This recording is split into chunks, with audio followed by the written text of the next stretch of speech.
with you, but replace their parachute with an anvil. Also, please subscribe to our channel and turn on all notifications so you don't miss any of our weekly uploads. Okay, let's get into today's stories.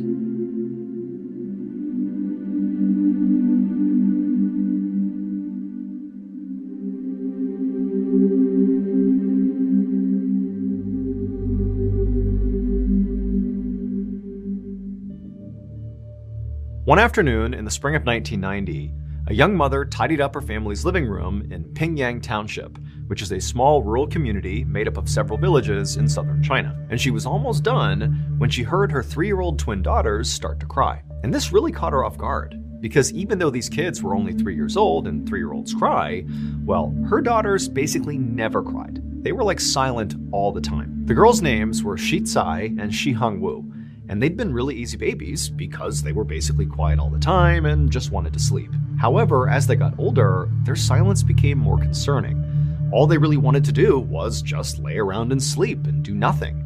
Even at 3 years old, they hadn't even said their first words yet.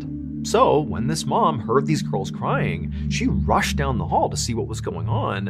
One, just obviously to make sure her kids were okay, but two, just out of curiosity. This is so uncharacteristic to be making any noise at all. And so the mom, she burst into the nursery and she saw her girls in their crib and they were sobbing hysterically, totally upset. And the mother rushed over and she scooped them up and asked, what's going on? Are you okay? But of course the girls didn't say anything because they didn't speak. They just continued to cry. But the mom, she kind of assessed her kids and couldn't see any injuries. They didn't seem sick. They were just upset about something, but she had no idea what it was. And so the mom just stood there comforting her girls until they calmed down, and then she put them back into the crib and they both went to sleep. And that was it. A couple of days later, and the twin girls were back to their normal routine, being totally silent and sleeping for most of the day. And as the girls slept in their nursery, their mom just went around the house doing some housework, and at some point, she walked down the hallway past the girls' bedroom. Now, their door to the nursery was shut, and again, they're just sleeping and being totally quiet. The mom hasn't heard them at all day. And as she's walking down the hallway, she suddenly comes to an abrupt stop right outside the nursery door, because distinctly, she can hear her girls making noise in their room. But they're making a noise that just doesn't make any sense to the mother. Her daughters were not crying or fussing or anything like that. They were talking. At first, the mother wanted to rush in there and experience this firsthand, this landmark moment of her girls speaking for the first time. But she also worried if she went in there, they might go silent and she'd ruin the moment. And so instead, she just pressed her ear to the door and just listened. And as she listened, she really couldn't believe what she was hearing. Because these girls weren't just babbling, saying random words. These girls were having like a full-blown conversation with each other, like adult-level sentences being spoken back and forth. These girls who apparently, at least according to the mother, couldn't even speak. Like, how is this even happening? However, the more the mother listened to her daughters, the more unsettled she became. Not only because, she's listening to her daughters speak for the first time at like an adult level, which is totally bizarre, but the content of this discussion her 3-year-old daughters are having made no sense.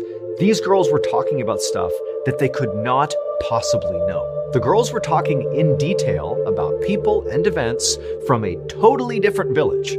A village their mother knew they had never been to, had never even heard of, and certainly didn't know anybody who lived there. Now, in basically every other part of the world, if a mother suddenly heard her 3-year-old twins, who had never said a word before, suddenly having adult-level conversations with each other about people and places that they can't possibly know about, that might be enough to spurn that mother to at least call their doctor. But this mom, well, she lived in Pingyang Township, and that meant, when she heard what her daughters were saying, as alarming as it was, she actually did know what was going on. Pingyang Township has a very strange secret, and that secret is that of the approximately 7,000 residents who live there, over 100 claim to be the reincarnated spirits of people who have died traumatic deaths. And this is not just some wacky thing these people are saying. No, in Pingyang Township, it's not just those 100 people who believe they really are reincarnated. It's the whole community. All 7,000 some odd people 100% believe that these people truly are reincarnated.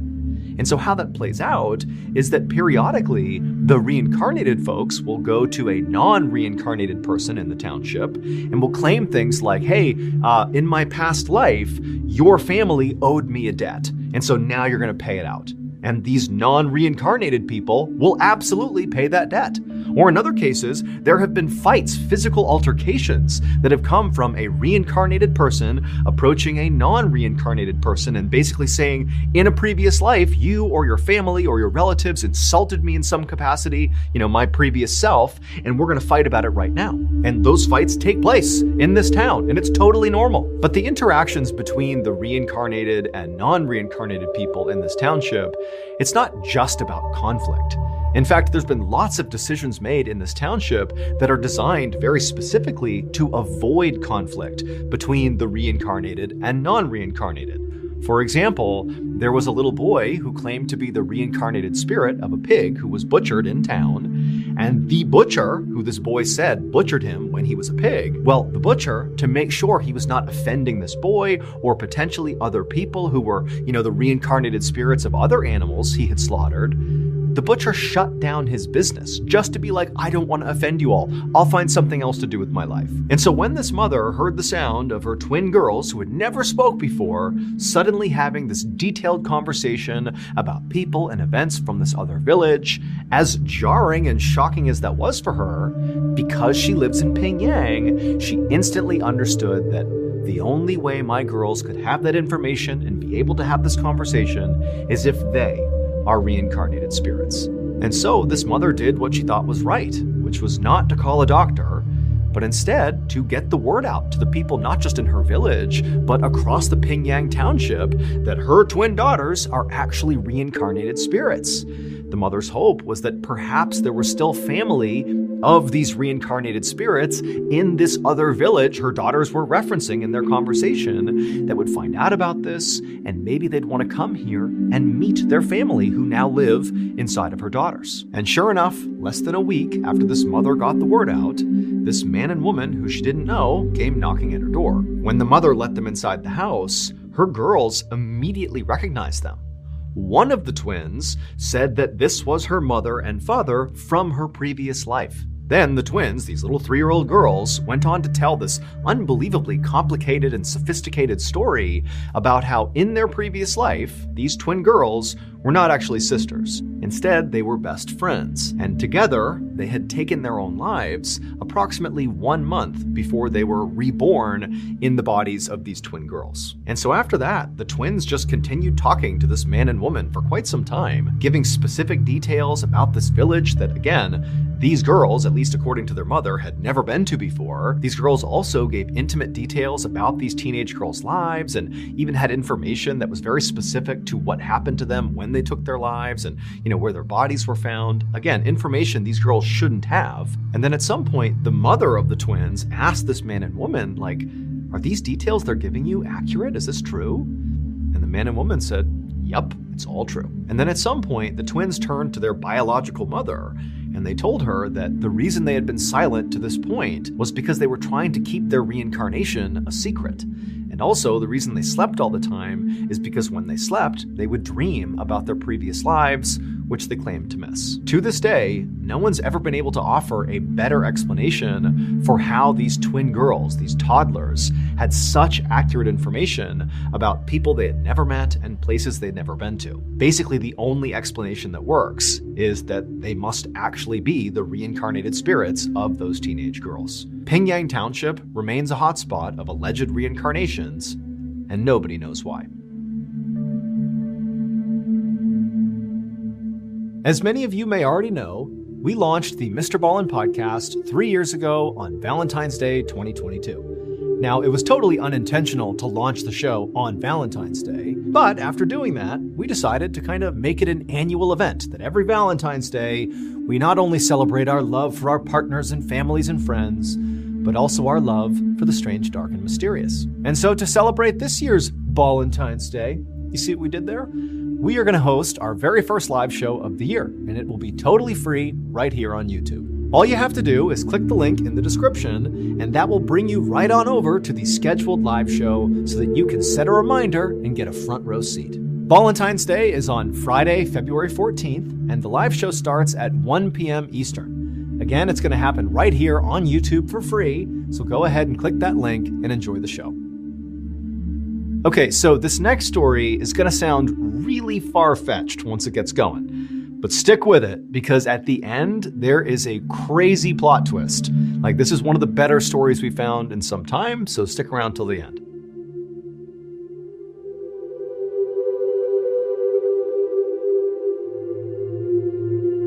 On a spring afternoon in 1883, a young woman named Sarah tidied up her farmhouse in a tiny settlement called Eagle Creek in Arizona. While Sarah cleaned, her sister Elizabeth took a bucket outside to get water from their outdoor spring. So Sarah and Elizabeth actually lived together in this farmhouse along with their respective families. The American West at this time was sparsely populated and dangerous, so it was not uncommon for families to kind of band together like this. Their husbands herded the sheep and worked the land, while Sarah and Elizabeth looked after the house and also took care of their collective 4 kids. And so on this day, as Elizabeth was out getting water, Sarah continued to tidy up the house with one eye on the kids, making sure they were okay, when all of a sudden, the family's dogs, who were leashed up outside, began barking really aggressively. Now, for Sarah, this was really alarming because the dogs typically were pretty docile and didn't make a lot of noise. So clearly, something was going on outside. And so Sarah told the kids to stay inside, and she quickly went outside onto the porch to see what the dogs were barking at. And so once Sarah was out on that porch, she immediately surveyed the area out in front of her, and off to her left and off to her right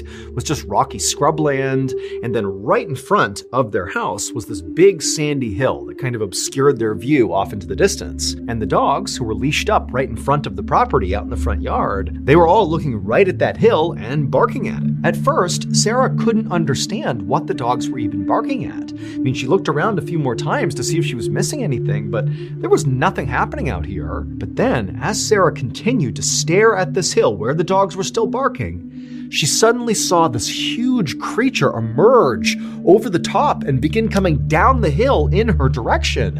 It was this massive 4-legged creature with red fur, and its back was all twisted up. And on the back of this creature was this man. Except it was not a normal-looking man. His face was horrible and sunken, and his mouth was in this huge grin. And as she stared at him in total shock and disbelief, she saw he was missing eyes. Now, Sarah was a deeply religious person.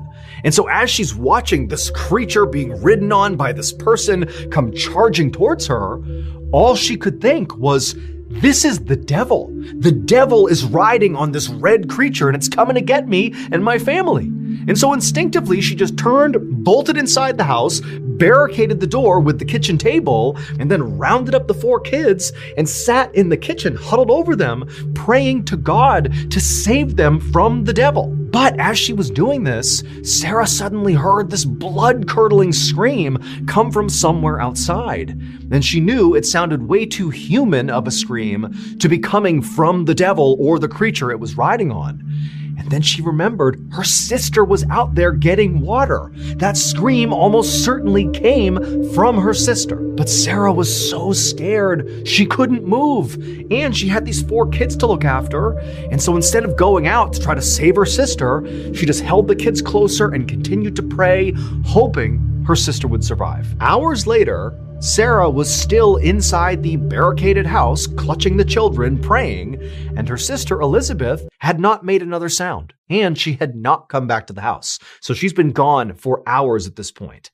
And Sarah feels horrible. All she wants to do is go out there and find her sister, but she just feels like she can't leave her kids, and she knows the devil is out there, so she can't go out there. But just then, she hears footsteps out on the porch, and then she hears the sound of the doorknob turning and then bumping up against the barricade. And Sarah immediately thinks, it's the devil. The devil's come back. And so she screams, and the kids are screaming. But then on the other side of the door, Sarah hears the sound of 2 familiar voices. It was the sound of her and Elizabeth's husbands. They had come back from herding the sheep, and they're calling into her like, hey, what's going on here? Let us in. And so this huge wave of relief came over Sarah. She rushed to the door. She got rid of the barricade, flung it open, and immediately began sobbing and telling these men about what had happened, about the devil, about hearing that scream, which she believed was Elizabeth. And oh, by the way, Elizabeth is still not back yet. No idea what happened to her. And so the 2 husbands are immediately so concerned. They have no idea about the validity of the story. story, but Elizabeth is gone. They have to go find her. And so the two men, they grab their guns and lanterns and they head off towards the outdoor spring to hopefully find Elizabeth. And so the two men, they begin making their way down this path towards the spring. And at first they were walking, kind of keeping their composure. But quickly, as they're calling out for Elizabeth and not getting a response, they just took off running. And as they turned the corner and they finally saw the spring, they also saw Elizabeth. And she was face down on the ground with blood all around her. She was dead. And so as Elizabeth's husband wept over Elizabeth's body, Sarah's husband rode off into town to get the local coroner to come out and investigate to see what happened to Elizabeth. The only thing that seemed fairly obvious about Elizabeth's death, at least to the two husbands, was that Elizabeth looked like she had been trampled to death. There were all these hoof prints all around her when they found her. And so the coroner, he comes out and he looks at the scene, he sees Elizabeth, and he agrees that it looks like she was trampled to death.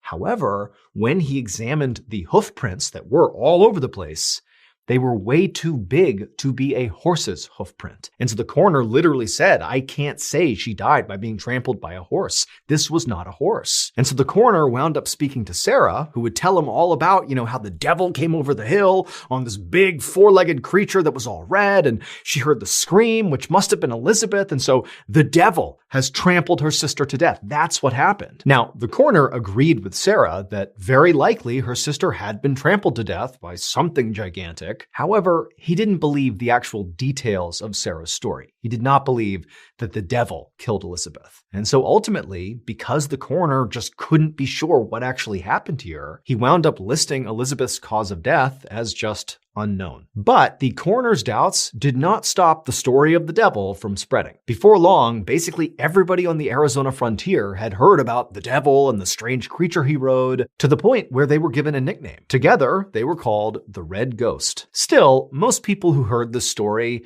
didn't really believe it actually happened. They figured it was kind of a joke or maybe an exaggeration, just sort of lore passed around town. But over the next few years following Elizabeth's death, sightings of the so-called Red Ghost became much more frequent and more strange. Many campers claim to have seen the Red Ghost trotting through the Arizona wilderness. In fact, some of these people claim that in the middle of the night, the Red Ghost would appear and trample on their tents. One cowboy claimed he got close enough to the Red Ghost that he was able to actually lasso its neck. However, the Red Ghost, in turn, took off so quickly and so powerfully that the cowboy got dragged and had to let go. And so stories like these, run-ins with the Red Ghost out in the wild, persisted for years, until about a decade after Elizabeth's death, this farmer in eastern Arizona happened to look out his window, and there, standing in his turnip patch, was the so-called Red Ghost. And this farmer had heard all the stories about the Red Ghost, and he had already made up his mind about what he would do if he ever ran into the Red Ghost, and that would be to shoot it. And so what did he do? He grabbed his rifle, he leaned out the window, and he fired. And the Red Ghost crumpled to the ground right in the middle of the turnip patch. Once the creature was down, the farmer rushed outside and ran up to the carcass to finally see what the heck the Red Ghost was, what was causing all these stories to spread over so many years. And when he got out there and actually looked down at the Red Ghost, he knew immediately that all the stories about this creature had been wrong. It would turn out the Red Ghost was not the devil riding some supernatural monster. Instead, the Red Ghost was a combination of two very mortal beings. The first of these two beings was a creature that, if you saw it today, you would know what it was. But for folks in Arizona in the late 1800s, they would have no way of knowing what this creature was. They had never seen it before. It had red fur, a long neck, and a humped back.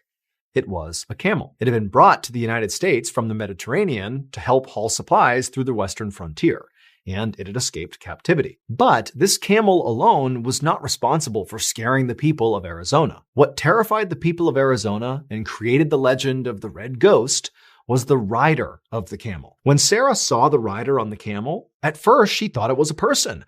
But when she looked more closely, she saw they didn't have eyes and they had this disgusting toothy grin. They just couldn't be human to her. And so she had decided this must be the devil. But it would turn out her first instinct was right. This was a person. There was a person on the back of that camel. The devil on the back of the camel was a man's decomposing corpse. And because he was a decomposing corpse, his flesh and eyes had rotted from his face, making it look like he had no eyes and gave him this huge toothy grin because there was no flesh there. Now, we don't know who this man was or how exactly he died. All we know is at some point he was riding this camel escaped, he died, and somehow didn't fall off, and his dead body remained in an upright seated position on this camel.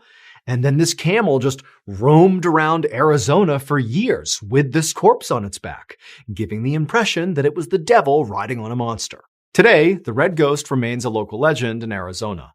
In fact, there's even a permanent statue of the camel in a small Arizona town